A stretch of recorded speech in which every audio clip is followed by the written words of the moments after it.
ಓಂ ಓಂ ಶಾಂತಿ. ಶಾಂತಿ. ಗುಡ್ ಓಂ ಮಾರ್ನಿಂಗ್. ಶಾಂತಿ. Good morning. ಓಂ ಶಾಂತಿ. Good good morning. ಮಾರ್ನಿಂಗ್. ಶುಭೋದಯಂ. ಶುಭೋದಯ. ಶುಭೋದಯಂ. ಸದ್ಗುರುವಾರದ ದಿನ ತಮಗೆಲ್ಲರಿಗೂ ಕೂಡ ಸತ್ಯವಾದ ಗತಿ ಸಿಗಬೇಕು ಎನ್ನುವಂಥ ಉದ್ದೇಶದಿಂದ ಕಳೆದ 4 ದಿನದಿಂದ ಭಗವಂತ ಆತ್ಮಜ್ಞಾನ ಈಶ್ವರಿ ಜ್ಞಾನವನ್ನ ಏನು ಕೊಡ್ತಾ ಇದ್ದಾರೆ, ಅದನ್ನ ಜ್ಞಾನವನ್ನ ಕೇಳಲಿಕ್ಕೆ ಭಾಗವಹಿಸಿರುವಂತಹ, ಮನಸ್ಪೂರ್ವಕವಾಗಿ ಭಾಗವಹಿಸಿರುವಂತಹ ನಮಗೆಲ್ಲರಿಗೂ ಕೂಡ ಭಗವಂತನ ಕಡೆಯಿಂದ ಹೃತ್ಪೂರ್ವಕವಾದಂತಹ ಸ್ವಾಗತ ಮತ್ತು ಧನ್ಯವಾದ. ಆದ್ಮೇಲೆ ಸತ್ಯವಾದ ಗತಿ ಅಂತಂದ್ರೆ ಏನು? ಸದ್ಗತಿ ಅಂತ ಹೇಳ್ತಾರೆ. ಆತ್ಮ ಶರೀರವನ್ನ ಬಿಡೋದು ಸದ್ಗತಿ ಅಲ್ಲ. ಯಾಕಂದ್ರೆ ಆತ್ಮ ಶರೀರ ಇಲ್ಲದೆ ಏನನ್ನು ಅನುಭವ ಮಾಡೋದಿಲ್ಲ. ಆ ಶರೀರದಲ್ಲಿ ಇದ್ದು ನಿಜವಾದಂತಹ ಜೀವನವನ್ನ ಅನುಭವಿಸೋದಿದೆಯಲ್ಲ, ಅದು ಸತ್ಯವಾದಂತಹ ಗತಿ. ಅಂದ್ರೆ ಆತ್ಮ ಮಾಲೀಕ ತನಗೇನು ಬೇಕು ಅದನ್ನ ಈ ಪ್ರಪಂಚದಿಂದ ತೆಗೆದುಕೊಂಡು ಆ ಜೀವನವನ್ನ ಅನುಭವಿಸೋದಿದೆಯಲ್ಲ, ಅದು ಸತ್ಯವಾದಂತ ಗುರಿ, ಉದ್ದೇಶ, ಧ್ಯೇಯ. ಇವತ್ತು ನಾವೇನ್ ಮಾಡ್ತಿದ್ದೀವಿ? ಆತ್ಮ ಮಾಲೀಕನಿಗೇನು ಬೇಕೋ ಅದಕ್ಕೆ ಕೊಡೋದರ ಬದಲು ಆತ್ಮಕರ್ಮವನ್ನ ಮಾಡಲಿಕ್ಕೆ ಯಾವ ಸಾಧನವನ್ನ ಉಪಯೋಗ ಮಾಡ್ತಾ ಇದೆಯೋ ಸಾಧನಕ್ಕೆ ಬೇಕಾಗಿರೋದನ್ನ ನಾವು ಕೊಡ್ತಾ ಇದ್ದೀವಿ ಹೊರತು ಮಾಲೀಕನಿಗೆ ಕೊಡ್ತಾ ಇಲ್ಲ. ಭಗವಂತ ಏನ್ ಹೇಳ್ತಾರೆ? ಸಾಧನಕ್ಕೆ ಕೊಡೋದು ಬೇಡ ಅಂತ ಇಂದೂ ಭಗವಂತ ಹೇಳಲಿಲ್ಲ. ಸಾಧನ ಇರುವಾಗ ಅದನ್ನು ಉಪಯೋಗ ಮಾಡೋದು, ಅದನ್ನು ಮೇಂಟೈನ್ ಮಾಡುವಂಥದ್ದು ನಿನ್ನ ಕರ್ತವ್ಯ, ಕಾರ್ಯ. ನೀನು ಮಾಡು, ಅದು ಬೇಡ ಅಂತ ಹೇಳಲಿಲ್ಲ. ಜೊತೆಗೆ ಮಾಲೀಕನಿಗೂ ಕೂಡ ನೀನು ಕೊಡುವಂಥವನಾಗು. ಆವಾಗ ನಿನ್ನ ಜೀವನ ಶ್ರೇಷ್ಠಮಯ, ಸುಖಮಯ, ಸಂತೋಷಮಯವಾಗತ್ತೆ. ಆವಾಗ ದಿನದಲ್ಲಿ 10 ಸಲ ಭಗವಂತ ಯಾವಾಗ ಕರ್ಕೊಡ್ತೀಯ ಅಂತ ಕೇಳ್ತೀರಲ್ಲ, ಆ ಸಂಕಲ್ಪ ಮಾತು ನಿಂತೋಗ್ಬಿಡತ್ತೆ.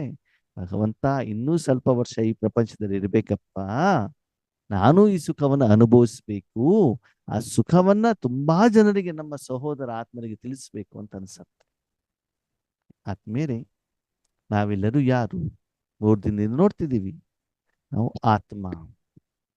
ನಾನು ಸ್ತ್ರೀ ಅಲ್ಲ, ನಾನು ಪುರುಷನಲ್ಲ, ನಾನು ಲಾಯರ್ ಅಲ್ಲ, ನಾನು ಬಡವಳಲ್ಲ, ನಾನು ಶ್ರೀಮಂತಳಲ್ಲ, ನಾನು ಹಿಂದೂ ಅಲ್ಲ, ನಾನು ಮುಸ್ಲಿಂ ಅಲ್ಲ, ನಾನು ಕರ್ನಾಟಕದವನಲ್ಲ, ನಾನು ಪಾಕಿಸ್ತಾನದವನಲ್ಲ. ನಾನು ಯಾರು? I am a soul. ನಾನು ಆತ್ಮ ಅಂತ ತಿಳ್ಕೊಂಡು ಎಲ್ಲರನ್ನು ಆತ್ಮಿಕ ಭಾವನೆಯಲ್ಲಿ ನೋಡಿದಾಗ ಈ ಪ್ರಪಂಚದ ವೈಭಿನ್ಯತೆ ಇದೆಯಲ್ಲ, ಜಾತಿ, ಮತ, ಪಂಥ, ಬೇಂದ, ಶ್ರೀಮಂತರು, ಬಡವರು, ಎಜುಕೇಟೆಡ್, ಅನ್ಎಜುಕೇಟೆಡ್, ಈ ಎಲ್ಲ ಭಾವನೆಗಳು ಆದ್ಮೇಲೆ ನಮ್ಮ ಮನಸ್ಸಿನಿಂದ ಹೊರಟೋಗ್ಬಿಡ್ತದೆ. ಸರಿನಾ? ಅದಕ್ಕಾಗಿ ಆ ಆತ್ಮಿಕ ಸ್ಮೃತಿಯಲ್ಲಿದ್ದು, ಆತ್ಮಿಕ ಸ್ವರೂಪದಲ್ಲಿದ್ದು ಪ್ರತಿಯೊಂದು ಕರ್ಮ ಮಾಡಿ ಅಂತ ಭಗವಂತ ಹೇಳ್ತಾ ಇದ್ದಾರೆ. ನೋಡಿ, ಈ ಚಿತ್ರವನ್ನ ನೀವು ನಿನ್ನೆ ನೋಡಿದ್ರಿ. ಕಳೆದ 4 ದಿವಸದಿಂದ ಮನುಷ್ಯ ಆಗಿರೋದು ಆತ್ಮ ಮತ್ತು ಶರೀರ. ಆತ್ಮ ಮಾಲೀಕ, ಶರೀರ ಸಾಧನ. ಆತ್ಮದಲ್ಲಿ ಮನ, ಬುದ್ಧಿ, ಸಂಸ್ಕಾರ ಅಂತ 3 ಸೂಕ್ಷ್ಮ ಕರ್ಮೇಂದ್ರಿಯಗಳಿದ್ದಾವೆ. ಮನಸ್ಸಿನಿಂದ ಯೋಚನೆ ಮಾಡ್ತೀವಿ, ಬುದ್ಧಿಯಿಂದ ನಿರ್ಣಯ ಮಾಡ್ತೀವಿ, ಸಂಸ್ಕಾರದಿಂದ ನೆನಪಿನಲ್ಲಿ ಇಟ್ಕೊಳ್ತೀವಿ. ಆತ್ಮ ನಿರಾಕಾರ, ಮನ, ಬುದ್ಧಿ, ಸಂಸ್ಕಾರನು ನಿರಾಕಾರ. ಶರೀರ ಆಕಾರ, ಶರೀರಕ್ಕೆ ಜನ್ಮ ಕೊಟ್ಟಂತ ಅಪ್ಪ ಅಮ್ಮ ಆಕಾರ, ಶರೀರಕ್ಕೆ ಕೊಡುವಂತ ಆಹಾರ ಆಕಾರ, ಶರೀರಕ್ಕೆ ಬೇಕಾಗಿರುವಂತ ಸಂಪಾದನೆ ಮಾಡುವಂತ ಹಣ ಆಕಾರ, ಶರೀರದ ಮನೆ ಆಕಾರ, ಶರೀರಕ್ಕೆ ಸಂಬಂಧಪಟ್ಟದ್ದು ಎಲ್ಲದೂ ಆಕಾರ. ಆತ್ಮ ನಿರಾಕಾರ. ಆತ್ಮದಲ್ಲಿರುವಂತ ಮನಬುದ್ಧಿ ಸಂಸ್ಕಾರ ನಿರಾಕಾರ. ಆತ್ಮ ಅನುಭವಿಸುವಂತ ಶಾಂತಿ, ಸುಖ, ಸಂತೋಷ, ಆನಂದ, ನೆಮ್ಮದಿ ನಿರಾಕಾರ. ಆತ್ಮ ಅನುಭವಿಸುವಂತ ಟೆನ್ಷನ್, ನೋವು, ರುಚಿ, ಶಬ್ದ, ಸ್ಪರ್ಶ ಎಲ್ಲನೂ ಕೂಡ ನಿರಾಕಾರನೇ. ಹಾಗಿದ್ರೆ ಆತ್ಮ ಈ ಪ್ರಪಂಚಕ್ಕೆ ಯಾಕೆ ಬಂದಿದೆ? ಸಾಧನವನ್ನ ತೆಗೆದುಕೊಂಡು, ಕರ್ಮೇಂದ್ರಿಯವನ್ನ ತೆಗೆದುಕೊಂಡು ಕರ್ಮವನ್ನ ಮಾಡಿ ಆ ಕರ್ಮದ ಫಲವನ್ನ ಅನುಭವಿಸ್ಲಿಕ್ಕೆ ಬಂದಿದೆ. ಆತ್ಮ ಇಲ್ಲಿ ಭ್ರಕುಟಿಯಲ್ಲಿ 2 ಹುಬ್ಬಿನ ನಡುವೆ ಇದೆ. ಓಕೆ, ಇಷ್ಟನ್ನ ನಾವು ತಿಳ್ಕೊಂಡಿದ್ವಿ. ಇದರ ಬಗ್ಗೆ ಯಾರ್ದಾದ್ರೂ ಏನಾದ್ರು ಪ್ರಶ್ನೆಗಳಿದಾವ? ಏನಾದ್ರು ಸಂಶಯ ಇದೆಯಾ ಈ ವಿಷಯದ ಬಗ್ಗೆ? ಇಲ್ಲ ಸರ್. ಇಲ್ಲ. ಓಕೆ, ಮುಂದೆ ಹೋಗೋಣ. ನಿನ್ನೆ ನಾನು ಈ 5 ಬೆರಳಿನ ಬಗ್ಗೆ ಇಂಡಿಕೇಶನ್ ಹೇಳಿದ್ದೆ. ಯಾವ್ಯಾವ್ದು ಅಂತ ಹೇಳ್ತೀರಾ? ನೆನಪಿದ್ಯಾ ನೋಡೋಣ. ಇದೇನು? ಆತ್ಮ. ಆತ್ಮ. ಉಳಿದವರೆಲ್ಲ ಮಾತಾಡಿ ದಯವಿಟ್ಟು. ಇದ್ಯಾವುದು? ದೇಹ. ಅಲ್ಲ, ಇದು ಮನ ಬುದ್ಧಿ ಸಂಸ್ಕಾರ. ಸಾಧನೆ. ಆತ್ಮದ ಪಕ್ಕದಲ್ಲಿ ಈ 4 ಸಾಧನಗಳು, ಇವರು ಮಾಲೀಕ. ಓಕೆ, ಇದು 4 ಕರ್ಮೇಂದ್ರಿಯಗಳು, ಇವನು ಮಾಲೀಕ. ಇದ್ಯಾವುದು? ಮನ. ಮನಸ್ಸು. ಇದ್ಯಾವುದು? ಬುದ್ಧಿ. ಅಲ್ಲ, ಇದು ಶರೀರ. ತನು, ದೇಹ, ಶರೀರ. ತನು, ಮನ. ಇದ್ಯಾವುದು? ಧನ. ಧನ. ಇದ್ಯಾವುದು? ಜನ. ಓಕೆ, ಒಬ್ಬಿಬ್ಬರು ಮಾತ್ರ ಆಡಿಯೋ ಆನ್ ಮಾಡ್ಕೊಂಡಿದ್ದೀರಿ, ಉಳಿದವ್ರು ಮಾಡ್ಕೊಂಡಿಲ್ಲ, ಮಾತಾಡ್ತಾ ಇಲ್ಲ ಉಳಿದವರು. ಸರಿನಾ? ಓಕೆ, ಆತ್ಮ, ಮನ ಬುದ್ಧಿ ಸಂಸ್ಕಾರ, ತನು, ಧನ, ಜನ. ಇದು 4 ಗುಂಪು. ಓಕೆ, ಈ 4 ಗುಂಪು ಸಾಧನ, ಇದು 4 ಜಡ, ಇವನು ಚೈತನ್ಯ. ಈ 4 ತನಗೆ ಬೇಕಾಗಿರುವಂತ ರೀತಿಯಲ್ಲಿ ಉಪಯೋಗ ಮಾಡುವಂತವನು ಆತ್ಮ. ಉಪಯೋಗ ಮಾಡಿದ ಮೇಲೆ ಆ ಕರ್ಮದ ಫಲವನ್ನು ಕೂಡ ಈ ಕರ್ಮೇಂದ್ರಿಯದ ಮೂಲಕನೇ ಅವನು ಅನುಭವ ಮಾಡಬೇಕಾಗ್ತದೆ.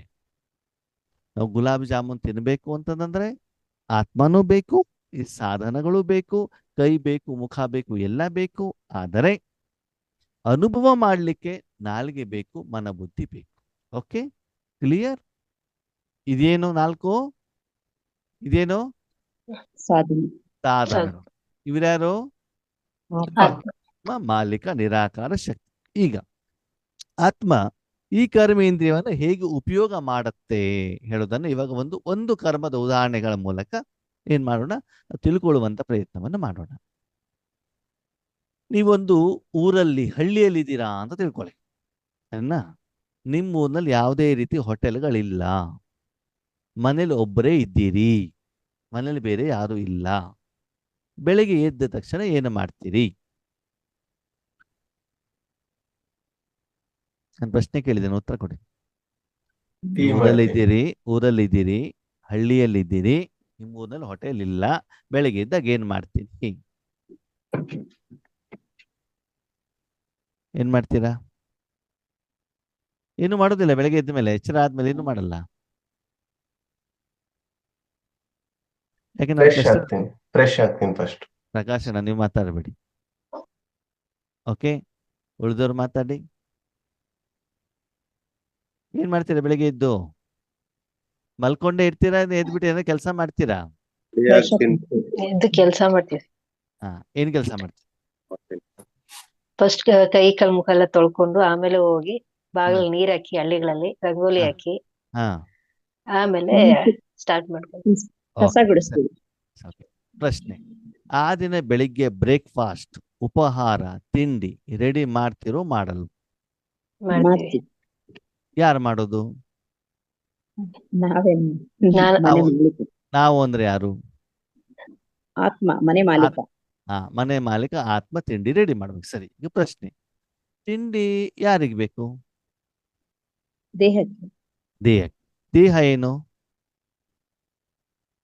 ಸಾಧನ. ಓಕೆ, ಆತ್ಮನಿಗೆ ಕರ್ಮವನ್ನ ಮಾಡ್ಲಿಕ್ಕೆ ಶರೀರ ಬೇಕು. ಶರೀರವನ್ನ ಆತ್ಮ ಉಪಯೋಗ ಮಾಡ್ತಾನೆ. ಆ ಶರೀರವನ್ನ ಚೆನ್ನಾಗಿ ನೋಡ್ಕೊಳ್ಳುವಂಥದ್ದು ಆತ್ಮನ ಕರ್ತವ್ಯ. ಅದಕ್ಕೆ ಶಕ್ತಿ ಬೇಕು ಅಂದ್ರೆ ಆಹಾರ ಬೇಕು ಅಂದ್ರೆ ನಾನು ರೆಡಿ ಮಾಡಬೇಕು. ಇಲ್ಲ ರೆಡಿಮೇಡ್ ಇರೋದನ್ನು ನಾನು ಸ್ವೀಕಾರ ಮಾಡಬೇಕು, ಆ ಶರೀರಕ್ಕೆ ಕೊಡಬೇಕು. ಹೌದಾ? ಸರಿ, ಈಗ ಆತ್ಮ ಕೆಲಸ ಯಾರಿಗೋಸ್ಕರ ಮಾಡ್ತಾ ಇದೆ? ದೇಹಕ್ಕೋಸ್ಕರ. ಸರಿ, ಈಗ ಈ ಕರ್ಮ ಆತ್ಮ ಹೇಗೆ ಆರಂಭ ಮಾಡುತ್ತೆ? ಆತ್ಮ ಬ್ರೇಕ್ಫಾಸ್ಟ್ ಮಾಡುವಂತ ಕೆಲಸವನ್ನ ಹೇಗೆ ಆರಂಭ ಮಾಡುತ್ತೆ? ಸ್ಟಾರ್ಟ್ ಮನಸ್ಸಿನಿಂದ. ಏನ್ ಮಾಡುತ್ತೆ? ಮನಸ್ಸಿನಿಂದ ಹೆಂಗ್ ಮಾಡುತ್ತೆ? ಶೋಭಕ್ ಅವ್ರು ಮಾತ್ರ ಮಾತಾಡ್ತಿದ್ದಾರೆ, ಉಳಿದವ್ರು ಮಾತಾಡ್ತಾ ಇಲ್ಲ. ಉಳಿದವ್ರಿಗೆ ಯಾಕೆ ಕನ್ನಡ ಬರೋದಿಲ್ವಾ?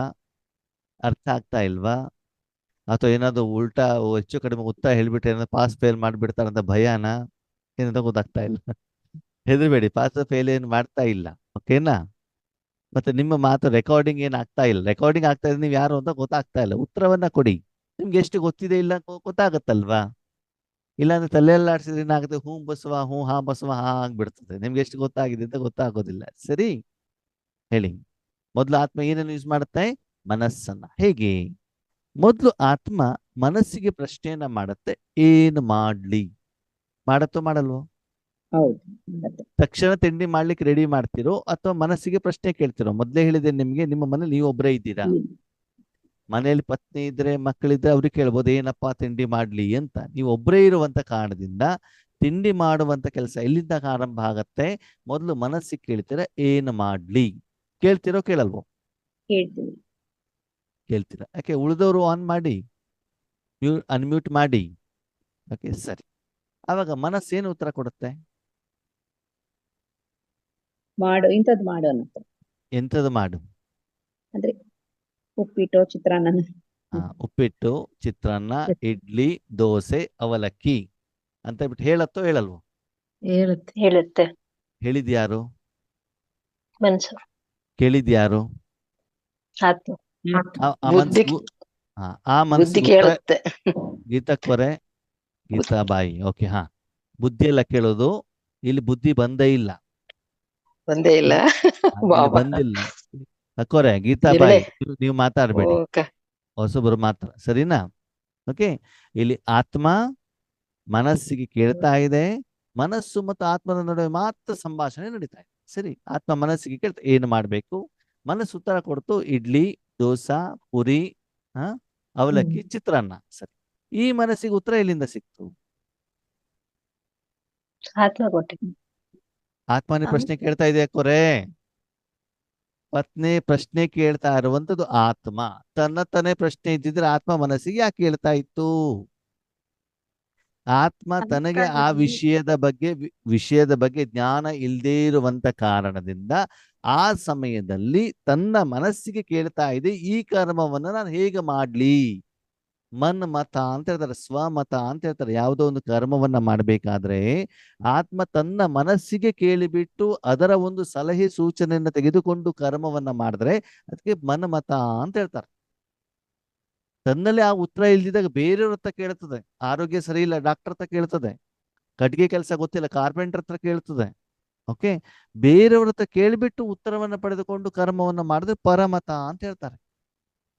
ಭಗವಂತನ ಹತ್ರ ಕೇಳ್ಬಿಟ್ಟು ಹೇಗೆ ಮಾಡ್ಬೇಕಪ್ಪ ಅಂತ ಕೇಳ್ಬಿಟ್ಟು ಭಗವಂತನ ಉತ್ತರವನ್ನು ತೆಗೆದು ಕರ್ಮ ಮಾಡೋದಕ್ಕೆ ಶ್ರೀಮತ ಅಂತ ಹೇಳ್ತಾರೆ. ಅದು ಮುಂದಿನ ದಿನದಲ್ಲಿ ನಾವು ಹೇಳ್ಕೊಡ್ತೀವಿ ನಿಮ್ಗೆ, ಭಗವಂತ ಹೇಗೆ ಮಾತಾಡ್ಬೇಕು, ಹೇಗೆ ಪ್ರತಿ ವಿಷಯವನ್ನು ಭಗವಂತನ ಎದುರುಗಡೆಗೆ ಇಡಬೇಕು, ಅವನಿಂದ ಉತ್ತರವನ್ನು ತೆಗೆದುಕೊಂಡು ನಾವು ಯಾವ ರೀತಿ ಹೇಗೆ ಮಾಡ್ಬೇಕು, ಕರ್ಮವನ್ನ ಮಾಡಬೇಕು. ಹೇಗೆ ಮಹಾಭಾರತದಲ್ಲಿ ಪಾಂಡವರು ಶ್ರೀಕೃಷ್ಣನ ಹತ್ರ ಮತವನ್ನು ತೆಗೆದುಕೊಂಡು ಕರ್ಮವನ್ನ ಮಾಡಿದಾಗ ಅವರಿಗೆ ವಿಜಯವಾಯಿತು, ಹಾಗೆ ನಾವು ಕೂಡ ಪ್ರತಿಯೊಂದು ವಿಷಯವನ್ನ ಭಗವಂತನ ಎದುರುಗಡೆಗಿಟ್ಟು ಅವನ ಹತ್ರ ಮಾತಾಡಿಸಿ ಅವನಿಂದ ಉತ್ತರವನ್ನ ಪಡ್ಕೊಂಡು ಹೇಗೆ ಕರ್ಮವನ್ನ ಮಾಡೋದು ಮುಂದಿನ ದಿನದಲ್ಲಿ ಹೇಳ್ಕೊಡ್ತೀವಿ. ಓಕೆ, ಸರಿ. ಈಗ ಆತ್ಮ ಯಾರನ್ನು ಕೇಳ್ತಾ ಇದೆ?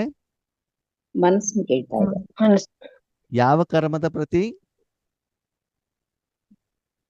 ಯಾವ ಕೆಲ್ಸಕ್ಕೋಸ್ಕರ ಕೇಳ್ತಾ ಇದೆ ಅದು? ದೇಹಕ್ಕೋಸ್ಕರ, ದೇಹಕ್ಕೆ ತಿಂಡಿ ಮಾಡ್ಕೊಡೋದು. ತಿಂಡಿ ತಿನ್ಲಿಕ್ಕೆ. ತಿಂಡಿ ತಿನ್ನೋದಷ್ಟೇ ಕೆಲಸ ಅದು. ತಿಂಡಿ ತಿನ್ಲಿಕ್ಕೆ ಏನ್ ಮಾಡ್ಬೇಕು ಅಂತ ಕೇಳ್ತಾ ಇದೆ. ಓಕೆ, ಮನಸ್ಸು ಉತ್ತರ ಕೊಟ್ಟಿದೆ. ಈ ಮನಸ್ಸಿಗೆ ಉತ್ತರ ಎಲ್ಲಿಂದ ಬಂತು? ಬುದ್ಧಿ ಹೇಳತ್ತೀಗ ಇಲ್ಲ. ಈಗ ನಾನು ಶೋಭಕ್ಕವ್ರ ಮನೆಗೆ ಬರ್ತೇನೆ.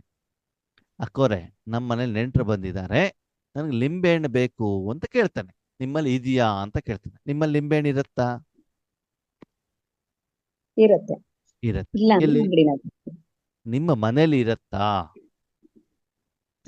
ನಿಮ್ಮ ಮನೇಲಿ ಇದೆಯಾ? ಇಲ್ಲ, ನಾನು ಸಕ್ಕರೆ ಕೇಳ್ತೇನೆ ಅಂತ ತಿಳ್ಕೊಳ್ಳಿ. ಸಕ್ಕರೆ ನಿಮ್ಮ ಮನೇಲಿ ಇದೆಯಾ? ಇದೆಯಾ? ನಿಮ್ಮಲ್ಲಿ ಸಕ್ಕರೆ ಇದೆಯೋ ಇಲ್ವೋ? ಇರುತ್ತೆ. ಇದೆ. ಹಾಗಿದ್ರೆ ನೀವು ನಾನು ಕೇಳಿದಾಗ ಕೈಲಿ ಇಟ್ಕೊಂಡಿರ್ತೀರಾ ಯಾವಾಗ್ಲೂ ಸಕ್ಕರೆನಾ? ಇಲ್ಲ. ಎಲ್ಲಿರ್ತದದು? ಡಬ್ಬದಲ್ಲಿರುತ್ತೆ. ಅಡಿಗೆ ಮನೆ ಡಬ್ಬದಲ್ಲಿ ಇರ್ತದೆ. ನಾನು ಕೇಳಿದಾಗ ನಿಮ್ಮ ಹತ್ರ ಕೊಡಬೇಕು ಅಂತ ಮನೋಭಾವ ಇದ್ದರೆ, ನಿಮ್ಮಲ್ಲಿ ಸಕ್ಕರೆ ಸ್ಟಾಕ್ ಇದ್ರೆ ಅಡಿಗೆ ಮನೆಗೆ ಹೋಗಿ ಒಂದು ಕವನಲ್ಲಿ ಸಕ್ಕರೆ ಹಾಕ್ಬಿಟ್ಟು ತಂದುಬಿಟ್ಟು ಕೊಡ್ತೀರಿ. ಹೌದಾ? ಕೇಳಿದ್ದ ನಿಮ್ಗೆ ಸಕ್ಕರೆ ಇರೋದು ಬೇರೆ ಜಾಗದಲ್ಲಿ, ಅಲ್ಲಿಗೆ ಹೋದ್ರಿ, ನನಗೆ ಬೇಕಾಗಿರೋದನ್ನು ತೆಗೆದುಕೊಂಡು ಬಂದ್ಬಿಟ್ಟು ನನಗೆ ಕೊಟ್ಟಿದ್ದೀರಿ. ಸರಿ, ಈಗ ಮನಸ್ಸಿಗೆ ಪ್ರಶ್ನೆಯನ್ನ ಕೇಳಿದಿರಿ, ಮನಸ್ಸು 5 ಉತ್ತರ ಕೊಟ್ಟಿದೆ ಅಂದ್ರೆ ಮನಸ್ಸಿಗೆ 5 ಉತ್ತರ ಎಲ್ಲಿಂದ ಸಿಕ್ತು? ಬುದ್ಧಿ ಏನ್ ಮಾಡತ್ತೆ? ಬುದ್ಧಿಯ ಕೆಲಸ ನಿರ್ಣಯ ಮಾಡುದು ಅಷ್ಟೇ.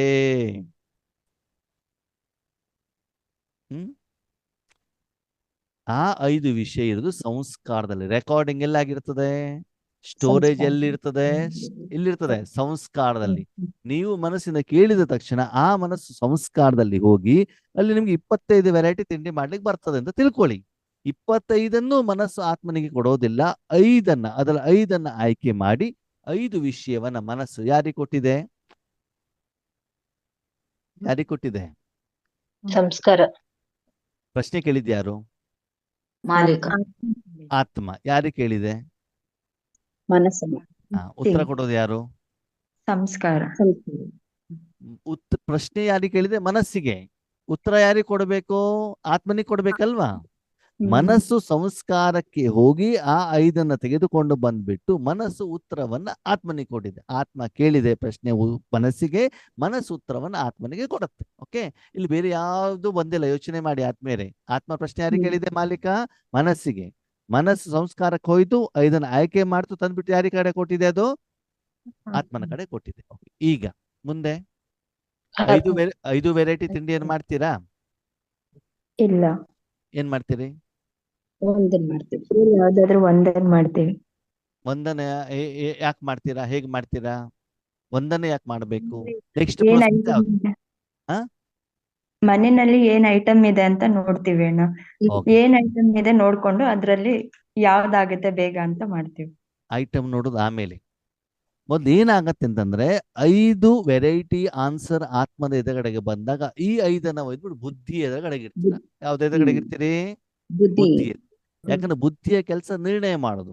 ಓಕೆ, ಈಗ 5ರಲ್ಲಿ 1 ನಿರ್ಣಯ ಮಾಡ್ತೀರಿ. ಈಗ 1 ಡಿಸೈಡ್ ಮಾಡಿ. ಯಾವ್ದು ಮಾಡ್ತೀರಿ? ಇಡ್ಲಿ, ಉಪ್ಪಿಟ್ಟು, ಚಿತ್ರಾನ್ನ, ದೋಸೆ, ಅವಲಕ್ಕಿ, ಯಾವ್ದು ಮಾಡ್ತೀರಿ? ಅವಲಕ್ಕಿ. ಅವಲಕ್ಕಿ ಮಾಡ್ತೀರಿ. ಯಾಕಂದ್ರೆ ಸಿಂಪಲ್ ಆಗ್ಬಿಡ್ತಲ್ಲ, ಒಬ್ಬರೇ ಇರೋದು. ಒಗ್ಗರಣೆ ಹಾಕ್ಬಿಟ್ಟು ಮುಗಿದು ಬಿಡ್ತು ಅಲ್ವಾ? ಸರಿ, ಓಕೆ. ಅವಲಕ್ಕಿ ಮಾಡ್ಬೇಕು ಅದು ನಿರ್ಣಯ ಮಾಡಿದೆ. ಓಕೆ, ಇದು ಮನಸ್ಸಿನ ಯೋಚನೆ ಮಾಡ್ಲಿಕ್ಕೆ, ನಿರ್ಣಯ ಮಾಡ್ಲಿಕ್ಕೆ ಶರೀರ ಬೇಕೋ ಬೇಡ? ಬೇಕು. ಶರೀರ ಆಧಾರ ಅಷ್ಟೇ. ಕಣ್ಣು, ಕಿವಿ, ಕೈ, ಕಾಲು, ಮೂಗು ಯಾವ್ದಾದ್ರು ಉಪಯೋಗ ಮಾಡಿದ್ದೀರಾ ಯೋಚನೆ ಮಾಡ್ಲಿಕ್ಕೆ, ನಿರ್ಣಯ ಮಾಡ್ಲಿಕ್ಕೆ? ಇಲ್ಲ. ಇಲ್ಲ ತಾನೆ. ಇಲ್ಲಿ ಯೋಚನೆ ಮಾಡಿ ಆದ್ಮೇಲೆ ಸೂಕ್ಷ್ಮ ಕರ್ಮೇಂದ್ರಿಯ ಮಾತ್ರ ಉಪಯೋಗ ಆಗಿದೆ. ಯಾವ್ದು ಉಪಯೋಗ ಆಗಿದೆ? ಮನ ಬುದ್ಧಿ ಸಂಸ್ಕಾರ ಮಾತ್ರ ಉಪಯೋಗ ಆಗಿದೆ ಹೊರತು ಆತ್ಮ ಶರೀರದೊಳಗಡೆ ಇರಬಹುದು. ಓಕೆ, ಇಲ್ಲಿ ತನ್ನೂ ಉಪಯೋಗ ಆಗಿಲ್ಲ. ಅಥವಾ ಇವಾಗ ಶರೀರ ಯಾವುದೇ ರೂಮ್ ನಲ್ಲಿ ಇರ್ಬೋದು, ನೀವು ಬೆಡ್ ಅಲ್ಲಿ ಮಲ್ಕೊಂಡಿರ್ಬೋದು, ಹಲ್ಲುಜ್ತಾ ಇರ್ಬೋದು, ರಂಗೋಲಿ ಹಾಕ್ತಾ ಇರ್ಬೋದು, ಕಸ ಗುಡಿಸ್ತಾ ಇರ್ಬೋದು. ಯಾವ ರೂಮ್ ನಲ್ಲಿ ಇದ್ದಾಗ್ಲೂ ಕೂಡ ನೀವು ಈ ಕರ್ಮವನ್ನು ಮಾಡಲಿಕ್ಕೆ ಸಾಧ್ಯ ಇದೆ. ರೂಮಿಗೂ ಶರೀರಕ್ಕೂ ಈ ಕರ್ಮಕ್ಕೂ ಏನೂ ಸಂಬಂಧ ಇಲ್ಲ. ಇಲ್ಲಿ ನೀವು ಆತ್ಮ ಸೂಕ್ಷ್ಮ ಕರ್ಮೇಂದ್ರಿಯವನ್ನು ಉಪಯೋಗ ಮಾಡಿದಿರಿ. ಇಲ್ಲಿ ಯಾವ್ಯಾವ್ದು ಉಪಯೋಗ ಆಗಿದೆ? ಆತ್ಮ ಮತ್ತು ಸೂಕ್ಷ್ಮ ಕರ್ಮೇಂದ್ರಿಯ ಮಾತ್ರ. ಈಗ ಅವಲಕ್ಕಿ ಮಾಡ್ಬೇಕು ಅಂತ ಡಿಸೈಡ್ ಯಾರು ಮಾಡಿದ್ದಾರೆ? ದೇಹ ಮಾಡಿರುತ್ತೆ. ಆತ್ಮ. ನಿರ್ಣಯ ಮಾಡೋದು ಯಾರು? ಬುದ್ಧಿಯ ಮೂಲಕ ನಿರ್ಣಯ ಮಾಡೋದು ಯಾರು? ಆತ್ಮ. ಓಕೆ, ಈಗ ನೀವು ಇದನ್ನ ನಿರ್ಣಯ ಮಾಡ್ಬೇಕಾದ್ರೆ ರಂಗೋಲಿ ಹಾಕ್ತಾ ಇದ್ರಿ ಅಂತ ತಿಳ್ಕೊಳ್ಳಿ. ಏನಾಗ್ತಾ ಇದ್ರಿ? ರಂಗೋಲಿ ಹಾಕಿದ ಮೇಲೆ ಅವಲಕ್ಕಿ ಮಾಡ್ಲಿಕ್ಕೆ ನೀವು ನಿಮ್ಮ ಶರೀರವನ್ನ ತೆಗೆದುಕೊಂಡು ಬಿಟ್ಟು ಬಾತ್ರೂಮಿಗೆ ಹೋಗ್ತೀರಿ. ಅಡಿಗೆ ಮನೆಗೆ ಹೋಗ್ತೀವಿ ಅಲ್ವಾ? ಆವಾಗ ನೆಕ್ಸ್ಟ್ ಬರ್ತದೆ ಶರೀರ. ಈಗ ಬಂತು ಶರೀರ. ಈಗ ಶರೀರದ ಕಾಲಿನ ಸಹಿತ ಎಲ್ಲಿಗೆ ಹೋಗ್ತೀರಿ ನೀವು? ಅಡಿಗೆ ಮನೆಗೆ. ಅಡಿಗೆ ಮನೆ ಅಂತಂದ್ರೆ ಏನು? ಧನ. ಅಡಿಗೆ ಮನೆ ಅಂತಂದ್ರೆ ಏನು? ಧನ. ಅರ್ಥ ಆಗ್ತಿದೆ ನಿಮ್ಗೆ ನಾನೇನ್ ಹೇಳ್ತಿದ್ದೇನೆ? ಆತ್ಮ ಮೊದಲು ಮನಬುದ್ಧಿ ಸಂಸ್ಕಾರವನ್ನು ಉಪಯೋಗ ಮಾಡ್ತು, ಆಮೇಲೆ ಕಾಲಿನ ಮೂಲಕ ಶರೀರವನ್ನು ತೆಗೆದುಕೊಂಡು ಬಂದ್ಬಿಟ್ಟು ಧನಕ್ಕೆ ಬಂತು. ಅಲ್ಲಿ ಅಡಿಗೆ ಮನೇಲಿ ಏನಿದೆ? ಸ್ಟೋವ್ ಇದೆ, ಗ್ಯಾಸ್ ಇದೆ, ನೀರಿದೆ, ಅವಲಕ್ಕಿ ಇದೆ, ಅರ್ಶಿನ ಇದೆ, ಆಮೇಲೆ ಜೀರಿಗೆ ಇದೆ, ಸಾಸಿವೆ ಇದೆ, ಎಣ್ಣೆ ಇದೆ, ಬಲ್ಬ್ ಇದೆ. ಈ ಧನವನ್ನ ಉಪಯೋಗ ಮಾಡ್ಬಿಟ್ಟು ಏನ್ ಮಾಡ್ತೀರಾ? ಅವಲಕ್ಕಿಯನ್ನ ಮಾಡ್ತೀರಿ. ಈಗ ಅವಲಕ್ಕಿ ಮಾಡ್ಲಿಕ್ಕೆ ಏನೇನು ಉಪಯೋಗ ಮಾಡಿದ್ದೀರಿ? ಅವಲಕ್ಕಿ, ಎಣ್ಣೆ, ಕಡಲೆಬೇಳೆ, ಉದ್ದಿನ. ಇದಿಷ್ಟಲ್ಲಿ ಯಾವ್ಯಾವ್ದನ್ನು ಉಪಯೋಗ ಮಾಡಿದ್ರೆ ಅದನ್ನ ಹೇಳಿ. ಈಗ ಬುದ್ಧಿ ಏನ್ ಮಾಡತ್ತೆ? ಬುದ್ಧಿ ಆತ್ಮ, ಮನ ಬುದ್ಧಿ ಸಂಸ್ಕಾರ, ಶರೀರ, ಧನ. ಓಕೆ, ಇದ್ರ ಜನ ಬಂದಿಲ್ಲ. ಯಾರು ಬಂದಿಲ್ಲ? ಬುದ್ಧಿ. ಜನ ಬಂದಿಲ್ಲ. ಇದಲ್ಲಿ ಇಷ್ಟನ್ನ ಮಾತ್ರ ಉಪಯೋಗ ಮಾಡಿದೆ. ಅರ್ಥ ಆಗ್ತಿದೆಯಾ ಎಲ್ಲರಿಗೂ? ಅದಕ್ಕೆ ನಾನು ಹೇಳೋದು, ಮಾತಾಡಿದಾಗ ನಿಮ್ಮ ಪ್ರಶ್ನೆಗಳಿಗೆ ತಕ್ಕಾಗಿ ನಾವು ಉತ್ತರವನ್ನು ಹೇಳ್ಬೋದು. ಇಲ್ಲಿ ಜನ ಬಂದಿಲ್ಲ. ಆಕ್ಚುಲಿ ಇಂಡೈರೆಕ್ಟ್ಲಿ ಜನ ಬಂದಿದ್ದಾರೆ. ಯಾಕಂದ್ರೆ ಅವಲಕ್ಕಿ ನೀವು ರೆಡಿ ಮಾಡ್ಕೊಂಡು ಬಂದಿಲ್ಲ, ಜನರಿಂದ ಬಂದಿದೆ. ಸಾಸಿವೆ ನೀವು ರೆಡಿ ಮಾಡ್ಕೊಂಡು ಬಂದಿಲ್ಲ, ಬೇರೆ ಜನರಿಂದ ಬಂದಿದೆ. ಆದ್ರೆ ಇಲ್ಲಿ ನೀವು ಒಬ್ಬರೇ ಇರುವಂತ ಕಾರಣದಿಂದ ಆತ್ಮ, ಮನ ಬುದ್ಧಿ ಸಂಸ್ಕಾರ, ಶರೀರ, ಮತ್ತು ಧನ. ಇಷ್ಟು ಮಾತ್ರ ಸೇರಿಬಿಟ್ಟು ಏನಾಗಿದೆ ನಿಮ್ಗೆ? ಏನ್ ರೆಡಿ ಮಾಡಿದಿರಿ? ಅವಲಕ್ಕಿ. ಅವಲಕ್ಕಿ ರೆಡಿ. ಯಾರಿಗೋಸ್ಕರ ಮಾಡಿದಿರಿ? ಮಾಲೀಕನಿಗೋಸ್ಕರ. ಶರೀರಕ್ಕೋಸ್ಕರ, ಮಾಲೀಕನಿಗೋಸ್ಕರ ಅಲ್ಲ, ಶರೀರಕ್ಕೋಸ್ಕರ. ಶರೀರ ಮಾಲೀಕನು ಸಾಧನನು ಸಾಧನ. ಸರಿ, ಓಕೆ. ಅವಲಕ್ಕಿ ತಿಂದಾದ್ಮೇಲೆ ಏನ್ ಮಾಡ್ತೀವಿ? ಅವಲಕ್ಕಿ ತಿಂದಿದ್ದೀರಾ ಕೈಯಿಂದ, ನಾಲಿಗೆಯಿಂದ. ಓಕೆ, ತಿನ್ಬೇಕಾದ್ರೆ ಮನ ಬುದ್ಧಿ ಸಂಸ್ಕಾರ ಉಪಯೋಗ ಆಗಿದೆಯೋ ಇಲ್ವೋ? ಆಗಿದೆ ಆಗಿದೆ ತಟ್ಟೆ ಉಪಯೋಗ ಆಗಿದೆಯೋ ಇಲ್ವೋ? ಆಗಿದೆ ಅವಲಕ್ಕಿ ಉಪಯೋಗ ಆಗಿದೆಯೋ ಇಲ್ವೋ? ಆಗಿದೆ ಶರೀರ ಉಪಯೋಗ ಆಗಿದೆಯೋ ಇಲ್ವೋ? ಆಗಿದೆ. ಸರಿ, ತಿಂಡಿ ತಿಂದ ತಕ್ಷಣ ಏನ್ ಮಾಡ್ತೀರಿ? ಥ್ಯಾಂಕ್ಸ್ ಹೇಳ್ತೀವಿ ಕೊಟ್ಟಿದ್ದ ಇದನ್ನ ಇದನ್ನ ಕೊಟ್ಟಿದ್ದ ಭಗವಂತನಿಗೆ ಥ್ಯಾಂಕ್ಸ್ ಹೇಳ್ತೀವಿ. ಸರಿ, ಮತ್ತೆ ನೆಕ್ಸ್ಟ್ ಏನ್ ಮಾಡ್ತೀರಾ? ಥ್ಯಾಂಕ್ಸ್ ಹೇಳಿ ಆಯ್ತು ಭಗವಂತನಿಗೆ, ಇದು ಭಗವಂತ ಅವಲಕ್ಕಿ ಕೊಟ್ಟಿದ್ದಕ್ಕೆ ಧನ್ಯವಾದನಪ್ಪ ಅಂತ. ನೆಕ್ಸ್ಟ್ ಏನ್ ಮಾಡ್ತೀರಿ?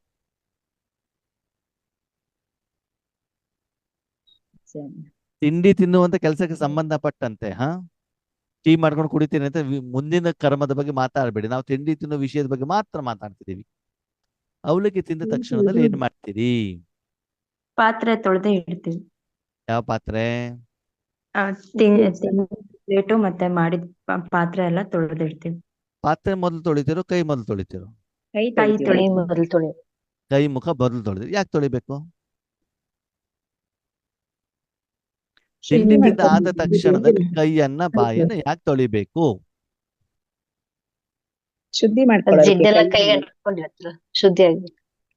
ಶುದ್ಧ ಮಾಡ್ಬೇಕು ಅಂತ ಅದಕ್ಕೆ ಏನ್ ಅಂಟ್ಕೊಂಡಿದೆ? ಎಂಜಿಲ್ ಎಣ್ಣೆ ಜಿಡ್ಡೆಲ್ಲ. ಅದ್ ಯಾಕೆ ಅಂಟ್ಕೊಳ್ತು? ಅದ್ ಯಾಕೆ ಅಂಟ್ಕೊಂಡಿದೆ? ಯಾಕಂದ್ರೆ ಕೈಯನ್ನ ಅವಲಕ್ಕಿ ತಿನ್ನುವಂತ ಕಾರ್ಯಕ್ಕೆ, ಕೆಲಸಕ್ಕೆ ಉಪಯೋಗ ಮಾಡ್ತಾ ಇರುವಂತ ಕಾರಣದಿಂದ ಆ ಅವಲಕ್ಕಿಯಲ್ಲಿರುವಂತ ಎಣ್ಣೆ, ಜಡ್ಡು, ಅರಿಶಿಣ ಯಾವ್ದಕ್ ತಾಗಿದೆ? ಕೈಗೆ. ಅವಾಗ ಕೈಯನ್ನ ನೀವು ಕರ್ಮಕ್ಕೆ ಉಪಯೋಗ ಮಾಡಿದಿರಿ. ಆ ಯಾವ ವಸ್ತುವಿನ ಜೊತೆ ಅದು ಕನೆಕ್ಟ್ ಆಗಿದೆಯೋ ಅದರಲ್ಲಿರುವಂತ ಗುಣ ಕೈಗೆ ಮೆತ್ಕೊಂಡಿದೆ. ಸರಿ, ಕೈ ತೊಳಿದೇನೆ ನೀವು ಬಿಳಿ ಸೀರೆಯನ್ನ ಕೈ ಮುಟ್ಟಿದ್ರಿ, ಏನಾಗ್ತದೆ? ಕಲೆ ಆಗತ್ತೆ. ತಲೆ ಆಗುತ್ತೆ. ಕ್ಲೀನ್ ಆಗಿರೋ ಪಾತ್ರೆಯನ್ನ ಮುಟ್ಟಿದ್ರಿ, ಏನಾಗ್ತದೆ? ಗಲೀಜೆ ಆಗತ್ತೆ. ಮಗುವಿನ ಗಲ್ಲ ಮುಟ್ತೀರಿ, ಏನಾಗ್ತದೆ? ಅಂದ್ರೆ ಅಂತ ತೊಂದ್ರೆ ಆಗಬಾರ್ದು ಅಂತಂದ್ರೆ ಕೈಯನ್ನ ಏನ್ ಮಾಡ್ಬೇಕಾಯ್ತು? ತೊಳಿಬೇಕು. ಯಾವ್ದಿಂದ ತೊಳೆದ್ರಿ? ನೀರಿಂದ. ತೊಳೆದಿರೋದು ಯಾರು? ಆತ್ಮ. ತೊಳೆದಿರೋದು ಯಾರು? ಆತ್ಮ ತಾನೇ ತೊಳೆದಿರೋದು ನೀರಿಂದ. ಆತ್ಮ ಮಾಲೀಕ ತಾನೇ. ಓಕೆ, ಅವಲಕ್ಕಿ ಮಾಡಿದ್ರಿ, ಅವಲಕ್ಕಿ ಮಾಡ್ದ ಕೈ ಉಪಯೋಗ ಮಾಡಿದ್ರಿ, ಅದಕ್ಕೆ ಮೆತ್ಕೊಂಡಿತ್ತು. ಅವಲಕ್ಕಿ ಮಾಡ್ಲಿಕ್ಕೂ ಕಾರಣ ಯಾರು? ಆತ್ಮನೇ. ಓಕೆನಾ? ತಿಂದಿದ್ಯಾರು? ಆತ್ಮನೇ. ತಿನ್ಸಿರೋದು ಯಾರು? ಆತ್ಮನೇ. ಈಗ ನೀರ್ ಹಾಕ್ಬಿಟ್ಟು ಸೋಪ್ ಹಾಕಿ ತೊಳೆದು ಟೊವೆಲಿಂದ ಒರೆಸಿದ್ಯಾರು? ಆತ್ಮನೇ. ಸರಿ, ಕೈ ತೊಳೆದಾದ್ಮೇಲೆ ಏನ್ ಮಾಡ್ತೀರಿ? ಏನ್ ಮಾಡ್ತೀರಿ? ಟವಲ್ ಒರೆಸ್ತೀವಿ. ಅದಾದ್ಮೇಲೆ ಏನ್ ಮಾಡ್ತೀರಿ? ತಿಂದಿರೋ ತಟ್ಟೆ ತೊಳೆದಿರ್ತೀವಿ. ತೊಳಿತೀರಿ. ಆ ತಟ್ಟೆ ಯಾಕೆ ತೊಳಿಬೇಕು? ಅದು ಜಿಡ್ ಕಟ್ಕೊಂಡಿರುತ್ತಲ್ಲ. ಜಡ್ಡ ಯಾಕೆ ಕಟ್ಕೊಳ್ತು? ನೋಡಿ, ಮೊದ್ಲು ತಟ್ಟೆ ಕ್ಲೀನ್ ಆಗಿತ್ತು, ಹೌದಾ? ಅದ್ಮೇಲೆ ಧೂಳು ಇರ್ಬೋದು, ನೀರ್ ಹಾಕ್ಬಿಟ್ಟು ತೊಳೆದ್ರಿ. ಆ ತಟ್ಟೆನ ಅವಲಕ್ಕಿ ತಿನ್ನುವಂತ ಕಾರ್ಯ, ಕೆಲಸ, ಕರ್ಮಕ್ಕೆ ಉಪಯೋಗ ಮಾಡಿದ್ರಿ. ಮಾಡಿದ ತಕ್ಷಣದಲ್ಲಿ ಆ ಅವಲಕ್ಕಿಯಲ್ಲಿರುವಂತ ಗುಣಗಳು ಅದಕ್ಕೆ ಮೆತ್ಕೊಳ್ತು. ಅವಾಗ ಅದನ್ನ ಏನ್ ಮಾಡಿದ್ರೆ ಕ್ಲೀನ್ ಮಾಡಿ. ಓಕೆ, ಕೈ ತೊಳೆದಿದ್ದೀರಾ, ತಟ್ಟೆ ತೊಳೆದಿದ್ದೀರಾ. ಓಕೆ, ಅವಲಕ್ಕಿ ಖಾಲಿ ಆಯ್ತು, ಅಂಗಡಿಯಿಂದ ತಂದು ಹಾಕಿದ್ದೀರಾ, ಇಟ್ಟಿದ್ದೀರಿ. ನೀರು ಖಾಲಿ ಆಯ್ತು, ಟ್ಯಾಂಕರ್ ಅಲ್ಲಿ ಆನ್ ಮಾಡಿಬಿಟ್ಟು ನೀರು ತುಂಬಿದ್ದೀರಿ.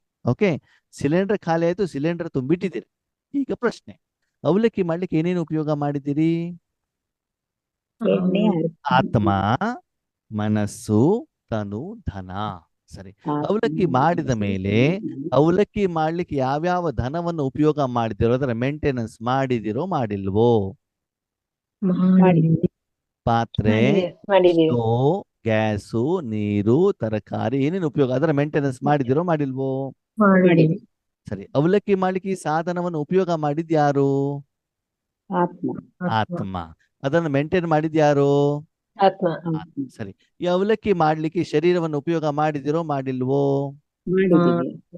ಆ ಕರ್ಮ ಆದ್ಮೇಲೆ ಅದರ ಮೇಂಟೆನೆನ್ಸ್ ಮಾಡಿದಿರೋ ಮಾಡಿಲ್ವೋ? ಮೇಂಟೆನೆನ್ಸ್ ಯಾಕೆ ಮಾಡ್ಬೇಕು?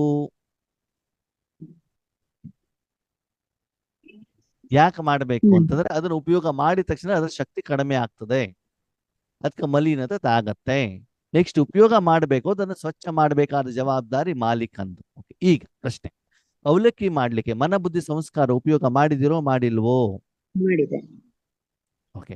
ಮಾಡಿದೆ ಇದರ ಮೇಂಟೆನೆನ್ಸ್ ಮಾಡಿದಿರೋ ಮಾಡಿಲ್ವೋ? ಮಾಡಿದೆ ಮಾಡಿದೆ ಎಲ್ಲಿ ಮಾಡಿದಿರಿ, ಹೆಂಗ್ ಮಾಡಿದಿರಿ? ಮನ ಬುದ್ಧಿ ಇಂಥದ್ ಮಾಡಂತ ಡಿಸೈಡ್ ಮಾಡಿದ್ದೆ ಮನ್ಸಲ್ಲಿ. ಡಿಸೈಡ್ ಮಾಡಿದಿರಿ, ಉಪಯೋಗ ಮಾಡಿದಿರಿ, ಹ್ಮ್ ಮನಸ್ಸಿನ ಯೋಚನೆ ಮಾಡಿದಿರಿ. ಹ್ಮ್ ಉಪಯೋಗ ಮಾಡಿದಿರಿ ಅಂದ್ರೆ ಶಕ್ತಿ ಕಡಿಮೆ ಆಗ್ತದೆ, ಹ್ಮ್ ಎನರ್ಜಿ ಡೌನ್ ಆಗ್ತದೆ, ಹ್ಮ್ ಮಲಿನತೆ ಆಗ್ತದೆ. ಮೇಂಟೆನೆನ್ಸ್ ಮಾಡಿದಿರಾ? ಉಪಯೋಗ ಮಾಡಿದಿರಿ, ನೋ ಡೌಟ್. ಯೋಚನೆ ಮಾಡಿದಿರಿ, ಸಂಕಲ್ಪ ಮಾಡಿದಿರಿ, ಬುದ್ಧಿಯಿಂದ ನಿರ್ಣಯ ಮಾಡಿದಿರಿ, ಉಪಯೋಗ ಮೇಂಟೆನೆನ್ಸ್ ಮಾಡಿದಿರಾ? ಮಾಡಿಲ್ಲ. ಮನಸ್ಸು ಬುದ್ಧಿಯನ್ನು ಸ್ವಚ್ಛ ಮಾಡಿದಿರಾ? ಇಲ್ಲ ಇಲ್ಲ ಅದೇ ಹಾಯಾನ ಉಳಿದವ್ರು ಉತ್ತರ ಕೊಡಿ. ಮಾಡಿದಿರೋ ಮಾಡಿಲ್ವೋ? ಇಲ್ಲ. ಸರಿ. ತಿಂಡಿ ಮಾಡ್ಲಿಕ್ಕೆ ಆತ್ಮ ಉಪಯೋಗ ಆಗಿದೆಯೋ ಇಲ್ವೋ? ಆಗಿದೆ. ಉಪಯೋಗ ಆದ್ಮೇಲೆ ಆತ್ಮದ ಶಕ್ತಿ ಕಡಿಮೆ ಆಗುತ್ತೋ ಇಲ್ವೋ? ಆತ್ಮಶಕ್ತಿ ಕಡಿಮೆ ಆಗುತ್ತೆ. ಅವಾಗ ಮಾಡ್ಕೊಂಡು ಆತ್ಮದ ಮೇಂಟೆನೆನ್ಸ್ ಮಾಡಿದ್ದೀರಾ? ಇಲ್ಲ. ಮಾಡಿದಿರೋ ಮಾಡಿಲ್ವೋ? ಮಾಡಿಲ್ಲ. ಮಾಡದಿದ್ರೆ ಏನಾಗ್ತದೆ? ಅದ್ರಲ್ಲಿ ಶಕ್ತಿ ಕಡಿಮೆ ಆಗುತ್ತೆ. ಹೇಗ್ ಕಡಿಮೆ ಏನಾಗ್ತದೆ ಆಗುತ್ತೆ? ಏನಾಗ್ತದೆ ಅಂತಂದ್ರೆ, ಇವತ್ತು 6 ಗಂಟೆ ಕ್ಲಾಸ್ ಮುಗಿದ ಮೇಲೆ ಮಾರ್ಕೆಟಿಗೆ ಹೋಗಿ 10 ಗಂಟೆ ಟೈಮ್ನಲ್ಲಿ, ಅಷ್ಟೇ ಟೈಮಿಂಗ್ ಅಂತಲ್ಲ, ಬೆಳಗ್ಗೆ ಸಾಯಂಕಾಲದವ್ರು ಯಾವಾಗಲೂ ಒಂದ್ಸಲ ಒಂದು ಹೊಸದು ಸ್ಟೀಲ್ ತಟ್ಟೆ ತಗೊಂಡು ಬರ್ಬೇಕು. ಏನ್ ತಗೊಂಡು ಬರ್ಬೇಕು? ಸ್ಟೀಲ್ ತಟ್ಟೆ. ತಗೊಂಡು ಬಂದ್ಬಿಟ್ಟು ಬೆಳಗಿನ ತಿಂಡಿ ಅದಲ್ಲೇ ತಿನ್ಬೇಕು, ಸರಿನಾ? ತೊಳಿಬಾರ್ದು. ಮಧ್ಯಾಹ್ನ ಊಟ ಅದಲ್ಲೇ ಮಾಡ್ಬೇಕು, ತೊಳಿಬಾರ್ದು.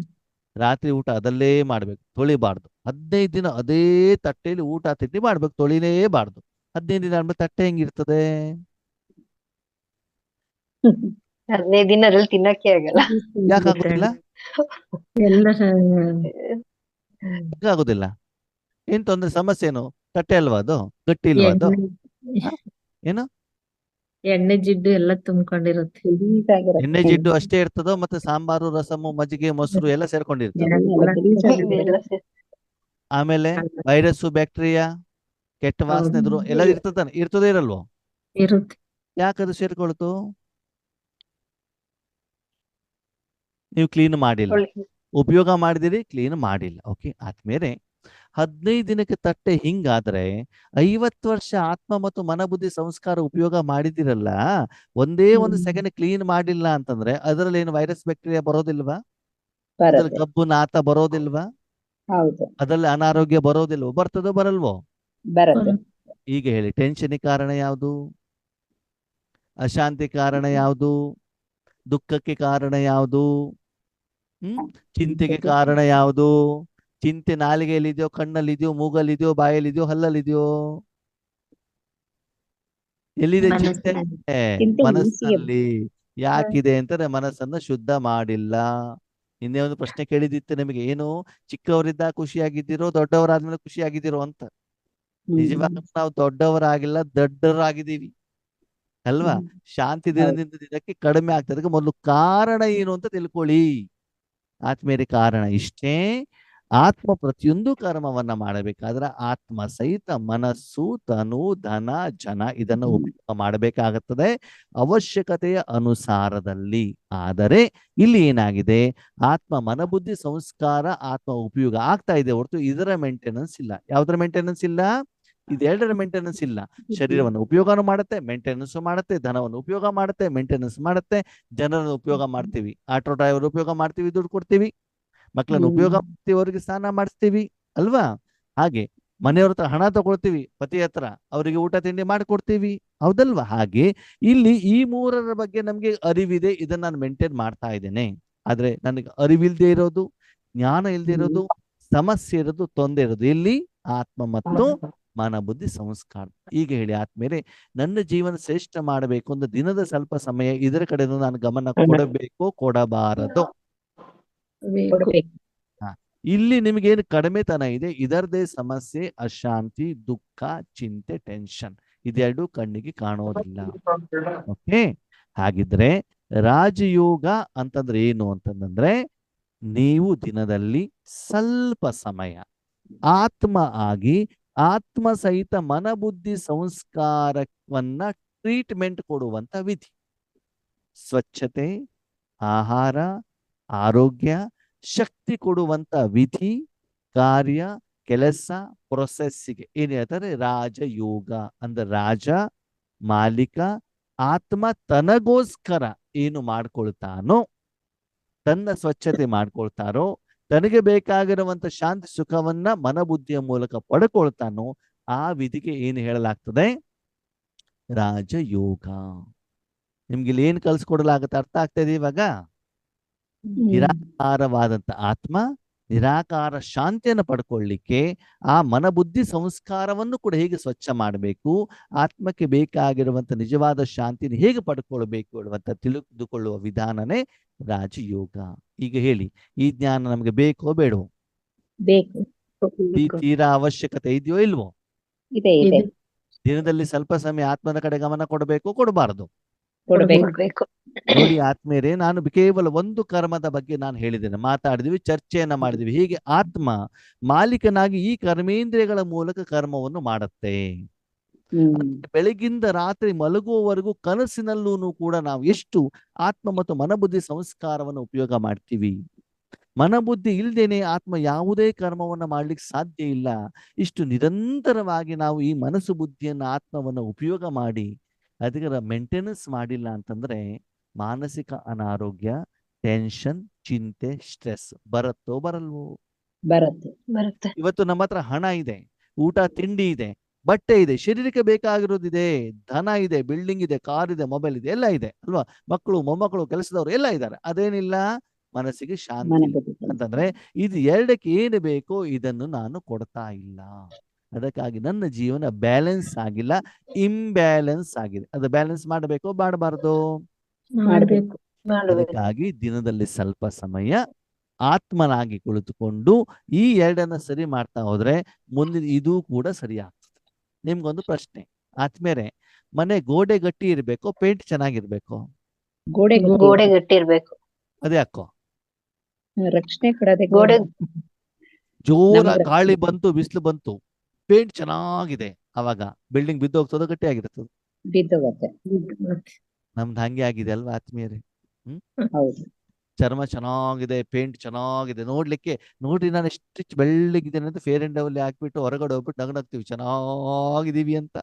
ಒಳಗಡೆಯಿಂದ ಅಶಾಂತಿ, ದುಃಖ, ಚಿಂತೆ, ನಿದ್ರೆ ಬರೋದಿಲ್ಲ. ಭಗವಂತ ಮಕ್ಕಳ ಮಾತು ಕೇಳ್ತಾ ಇಲ್ಲ, ಮನೆಯವ್ರ ಮಾತು ಕೇಳ್ತಾ ಇಲ್ಲ, ಕೆಲ್ಸಕ್ಕೆ ಹೋದ ಎಲ್ಲರೂ ಬೈತಾರೆ, ಎಲ್ಲೂ ಸುಖ ಇಲ್ಲ. ಇದು ವಾಸ್ತವಿಕತೆ, ಯಾರು ಖುಷಿ ಇಲ್ಲ. ಓಕೆ, ತುಂಬಾ ಹಣ ಇರೋರು ಖುಷಿಯಾಗಿದ್ದಾರ? ಇಲ್ಲ. ರಾಜಕೀಯ ನಾಯಕರು ಖುಷಿಯಾಗಿದ್ದಾರ? ಇಲ್ಲ. ಫಿಲ್ಮ್ ಆಕ್ಟರ್ ಖುಷಿಯಾಗಿದ್ದಾರ? ಇಲ್ಲ. ನೀವು ಖುಷಿಯಾಗಿದ್ದೀರಾ? ಇಲ್ಲ. ಇದಕ್ಕೆ ಬಂದಿರೋದು ಅಲ್ವಾ? ಅಂದ್ರೆ ಖುಷಿಯಾಗಿರ್ಬೇಕು ಅಂತಂದ್ರೆ ಖುಷಿ ಬೇಕಾಗಿರುವಂತ ಟಾನಿಕ್ ತಗೊಳ್ತಾ ಇಲ್ಲ ಆದ್ಮೇಲೆ ದಿನದಿಂದ ದಿನಕ್ಕೆ ಕಾಯಿಲೆಗೆ ವಶರಾಗ್ತಾ ಇದ್ದೀವಿ. ಇಲ್ಲಿವರೆಗೆ ಈ ಕಾಯಿಲೆಯನ್ನು ಸರಿ ಮಾಡ್ಕೊಳ್ಳೋದಿಲ್ವೋ, ಸ್ವಚ್ಛವಾಗೋದಿಲ್ವೋ, ಶುದ್ಧವಾಗೋದಿಲ್ವೋ, ಟ್ರೀಟ್ಮೆಂಟ್ ಅನ್ನು ತೆಗೆದುಕೊಳ್ಳೋದಿಲ್ವೋ, ಅಲ್ಲಿಯವರೆಗೆ ನಿಮ್ಮ ಕಾಯಿಲೆ ಗುಣ ಆಗೋದಿಲ್ಲ. ಹಾಗಿದ್ರೆ ಈ ಕಾಯಿಲೆಗೆ ಔಷಧಿ ಡಾಕ್ಟರ್ ಕೊಡ್ತಾರಾ? ಇಲ್ಲ. ಮಾರ್ಕೆಟ್ ಅಲ್ಲಿ ಸಿಗತ್ತಾ? ಇಲ್ಲ. ಹಾಸ್ಪಿಟಲ್ ಸಿಗತ್ತಾ? ಇಲ್ಲ. ಎಲ್ಲಿ ಸಿಗತ್ತೆ? ರಾಜಯೋಗ ಎಲ್ಲಿ ಸಿಗತ್ತೆ ನಾಳೆ ನೋಡೋಣ, ಸರಿನಾ? ಎಲ್ಲಿ ಸಿಗತ್ತೆ, ಅದನ್ನ ಹೇಗೆ ತೆಗೆದುಕೊಳ್ಬೇಕು ಅನ್ನೋದನ್ನ ನಾಳೆ ನೋಡೋಣ. ಓಕೆ, ಈ 4 ದಿನದಲ್ಲಿ ಹೇಳಿರುವಂತ ವಿಷಯ ಎಲ್ಲರಿಗೂ ಅರ್ಥ ಆಗ್ತಾ ಇದೆಯಾ ಏನು ಅಂತ? ಅರ್ಥ ಆಗ್ತಾ ಇದೆ. ಕ್ಲಿಯರ್ ಆಗ್ತಾ ಇದೆಯಾ, ಕನ್ಫ್ಯೂಷನ್ ಆಗ್ತಾ ಇದೆಯೋ? ಅರ್ಥ ಆಗ್ತಾ ಇದೆ. ಕ್ಲಿಯರ್ ಆಗಿ ಅರ್ಥ ಆಗ್ತಾ ಇದೆ. ಅರ್ಥ ಆಗ್ತಾ ಇನ್ನೊಂದ್ಸತಿ ನಿಧಾನವಾಗಿ ಹೇಳ್ತಿದ್ದಾರೆ. ನಿಮ್ಗೆ ಅರ್ಥ ಆಗಿಲ್ಲ ಅಂತಂದ್ರೆ ಆ ಕ್ಲಾಸ್ ಏನಿದೆ ನಿಮ್ ಗ್ರೂಪ್ ಅಲ್ಲ ಬರುತ್ತೆ, 2 ಸಲ 3 ಸಲ ಕೇಳಿ, ಮತ್ತೆ ಆ ಕ್ಲಾಸ್ ಕೇಳಿಬಿಟ್ಟು ಮತ್ತೆ ವಾಪಸ್ ನಾಳೆ ಬಂದು ಕುತ್ಕೊಳ್ಳಿ, ಅವಾಗ ನಿಮ್ಗೆ ಅರ್ಥ ಆಗತ್ತೆ ಏನು ಅಂತ ಹೇಳ್ಬಿಟ್ಟು. ಕೆಲವೊಂದ್ಸಲ ಸ್ಕೂಲಲ್ಲಿ ಒಳ್ಳೆ ಮಕ್ಳು ಇರ್ಬೇಕು ಒಂದೇನ್ ಮಾಡ್ಬೇಕು, ಮೊದ್ಲು ಪಾಠ ಓದ್ಕೊಂಡು ಹೋಗ್ಬೇಕು, ಅಲ್ಲಿ ಕೇಳ್ಬಿಟ್ಟು ಮತ್ತೆ ವಾಪಸ್ ಮನೆಗೆ ಬಂದ್ಬಿಟ್ಟು ಹೋಮ್ ವರ್ಕ್ ಮಾಡ್ಬೇಕು, ಸರಿನಾ? ಅದಕ್ಕಾಗಿ ಕೇಳುವಂತ ವಿಷಯದಲ್ಲಿ ಎಲ್ಲೋ ಒಂದು ಮರ್ತು ಹೋಗಿದ್ದಿದೆ, ತಕ್ಷಣ ನಿಮ್ಗೆ ಗ್ರೂಪ್ ಅಲ್ಲಿ ಹಾಕಿದಿರ್ತದೆ ಆ ಕ್ಲಾಸ್ ಅನ್ನ, ದಯವಿಟ್ಟು ಕೇಳಿ. ಓಕೆ, ಸಮಯ ಆಗಿದೆ, ನೀವು ಕೂಡ ಕೆಲಸ ಕಾರ್ಯವನ್ನು ಹೋಗ್ಬೇಕಾಗತ್ತೆ, ಟೆನ್ಷನ್ ಆಗತ್ತೆ ನಿಮ್ಗೂ ಕೂಡ. ಓಕೆ, ಇವತ್ತಿನ ಕ್ಲಾಸ್ ಅನ್ನು ಇಲ್ಲೇ ಮುಗಿಸೋಣ, ಮತ್ತೆ ನಾಳೆ ಮುಂದಿನ ಕ್ಲಾಸ್ ಅನ್ನ ಆರಂಭ ಮಾಡೋಣ. ಓಕೆ, ಈ ಒಂದು ಕ್ಲಾಸಿಗೆ ಎಲ್ಲಾ ರೀತಿಯ ಸಹಯೋಗ ಸಹಕಾರವನ್ನ ಕೊಟ್ಟು ತಮಗೆಲ್ಲರಿಗೂ ಕೂಡ ಸುಮಧುರವಾದಂತಹ ಜ್ಞಾನವನ್ನು ಹೇಳಿರುವಂತಹ ಪರಮಾತ್ಮನಿಗೆ ಹೃದಯಪೂರ್ವಕ ಧನ್ಯವಾದಗಳು. ಜೊತೆಗೆ ತಾವೆಲ್ಲ ಭಾಗವಹಿಸಿದಿರಿ. ತಮಗೂ ಕೂಡ ಹೃದಯಪೂರ್ವಕ ಧನ್ಯವಾದಗಳು. ಮತ್ತು ಯಾರೆಲ್ಲ ಈಶ್ವರೀಯ ಪರಿವಾರದವರು ಇವತ್ತು ಈ ಕಾರ್ಯಕ್ರಮವನ್ನು ಮಾಡಲಿಕ್ಕೆ ನಿಮಿತ್ತರಾಗಿದ್ದಾರೆ, ಸಹಯೋಗ ಕೊಡ್ತಾ ಇದ್ದಾರೆ, ಅವ್ರಿಗೂ ಕೂಡ ಹೃದಯ ತುಂಬಿದ ಧನ್ಯವಾದ.